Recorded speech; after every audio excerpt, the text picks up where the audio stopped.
This was supposed to be a love story, the kind people root for, the calm one finally finding peace, the rebellious one finally finding stability. But somewhere between the red carpets, the non-stop PDA and the family fallout, something else started to form, and once you see it, you can't unsee it. Before Travis Barker, Kourtney Kardashian had a role in the family that everyone quietly understood. She was the one who stepped back when things got loud, the sister who rolled her eyes at fame instead of chasing it, the one who resisted the machine even while benefiting from it. She didn't need to be the most liked, the most followed, or the most profitable. That distance was her power. It gave her leverage, autonomy, and a sense of control in a family built on constant exposure. That's why her transformation caught people off guard. Not because she fell in love, but because of how completely she stepped into the spotlight after avoiding it for so long. This wasn't a soft pivot. It was a full personality shift, and standing at the center of it was Travis Barker.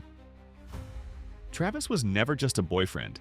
He was an energy, a force, a man who doesn't ease into anything.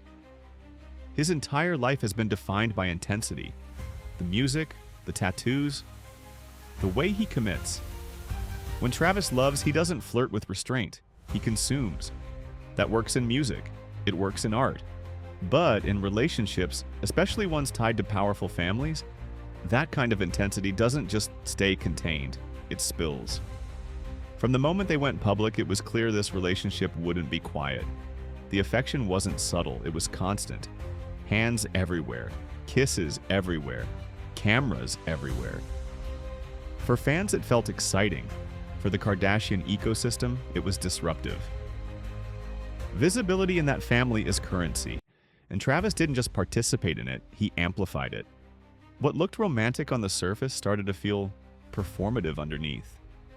Not because the feelings weren't real, but because the display became part of the identity. This wasn't just love. It was a statement, a declaration, a rebrand. And once that happens, the relationship stops being private, even when you want it to be. Then came the tattoos. Kourtney's name inked onto Travis's body just weeks into the relationship. To some, it was devotion. To others, it felt rushed. But what most people missed was what tattoos represent to Travis. They're not gestures, they're anchors, markers of permanence. When he commits, he doesn't leave room for ambiguity. And that level of certainty can feel intoxicating to someone who spent years in emotional limbo. For Kourtney, that certainty must have felt like oxygen. After years of on and off cycles, public disappointment, and emotional instability, here was someone choosing her loudly. No hesitation, no confusion, no waiting. But intensity doesn't replace alignment. And eventually, the cracks started showing. The tension didn't come from Travis alone. It came from what his presence changed around her. Slowly, Kourtney began pulling away from the family rhythm. Less compromise, less tolerance, less flexibility. To her, it felt like protecting her happiness. To the rest of the family, it felt like withdrawal. And then it exploded over something that looked trivial to the outside world. Fashion, Dolce and Gabbana. But it was never about clothes. Kourtney's wedding in Italy wasn't just a celebration, it was a moment. One that felt distinctly hers. Styled, framed, and remembered in a way that separated her from the rest of the brand. So when Kim announced her own partnership with the same fashion house not long after, it hit a nerve. Not because of competition, but because of timing. In the Kardashian universe, timing is everything. Moments are managed.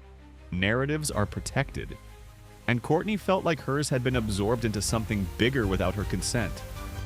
Kim saw business. Kourtney felt erased. That argument wasn't about greed or jealousy, it was about ownership, of identity, of happiness, of space. The fallout was brutal, not loud screaming, but something worse. Emotional distance, passive tension, conversations that felt loaded even when nothing was said. Khloe admitted it felt like walking on eggshells. Kendall observed quietly. Kylie stayed strategic, and Kourtney, for the first time, looked genuinely isolated inside her own family. Fans took sides immediately.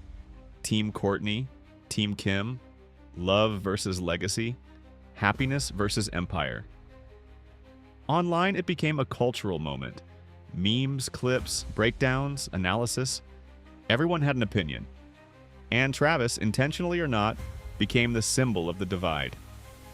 To some, he represented freedom. A man who didn't care about brand rules or family hierarchies. To others, he represented chaos. Someone who destabilized a system that had survived by staying controlled. What made it worse was that Travis didn't blend in. He didn't soften.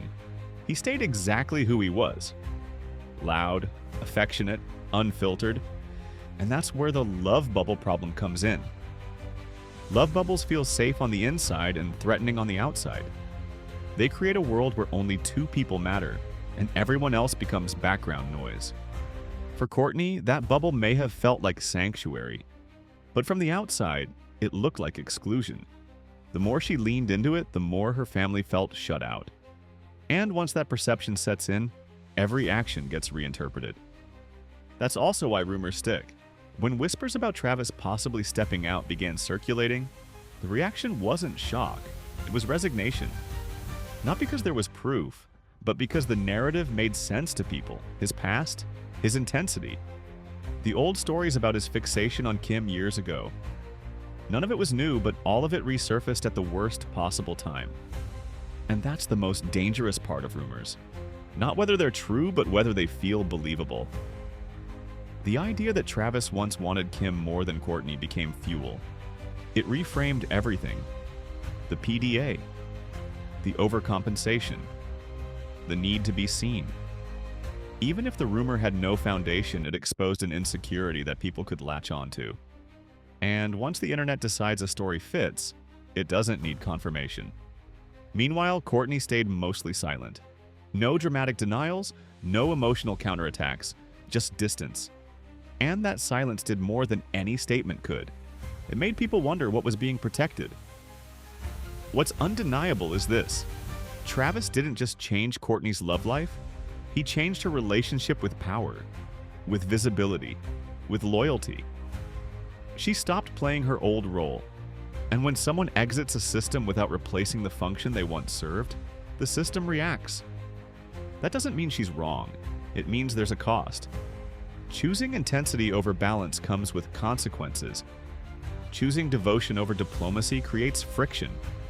And choosing a partner who thrives in chaos when you once thrived in control forces a reckoning.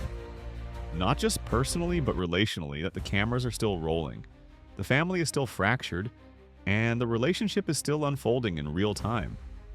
Whether Travis is the love story Kourtney always wanted, or the catalyst for permanent distance is something no episode can fully answer yet. Because the real question isn't whether they're in love. It's whether love on its own is enough to hold everything else together.